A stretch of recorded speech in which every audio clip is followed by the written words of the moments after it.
চলছে বাসন্তী পূজা, তাই চারিদিকে মেলার আমেজ। প্রতি বছর চৈত্রের এই সময় বাসন্তী পূজার আয়োজন করা হয়।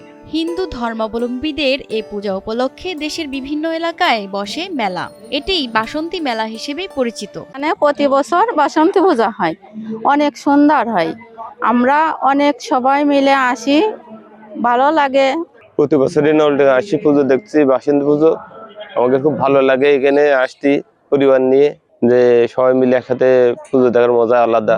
ঝিনাইদহ সদর উপজেলার নলডাঙ্গা গ্রামে এবারে ১৬তম বাসন্তী পূজার আয়োজন করেছে মন্দির কমিটি। ৬ দিনের বাসন্তী পূজায় মেলাও থাকছে ৬ দিনের। উৎসবে খুব আনন্দ করছি, ফ্যামিলি সবাই আসছি, কোনো সমস্যা হচ্ছে না বা খুব আনন্দে আছি আমরা।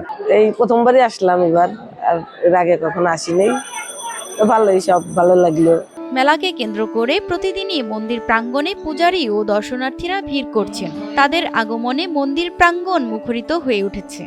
এখানে দূর দূরান্ত থেকে বিভিন্ন ধর্মপ্রাণ সনাতনী সম্প্রদায় সহ বিভিন্ন সম্প্রদায়ের সম্মানিত অতিথিবৃন্দ এখানে আসেন, আমাদের এই পূজা উপভোগ করেন। পাশাপাশি এখানে মেলার ব্যবস্থা থাকে, দূর দূরান্ত থেকে অনেক দোকানপাট এখানে আসে এবং এখানে সাম্প্রদায়িক সম্প্রীতি বজায় রেখেই সুস্থ পরিবেশে সকল অনুষ্ঠান সুন্দর এবং সার্থকভাবে সম্পন্ন হয়।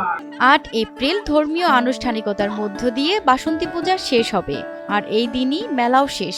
পূজা ও মেলা ঘিরে সবার মধ্যে উৎসবের আমেজ বিরাজ করছে।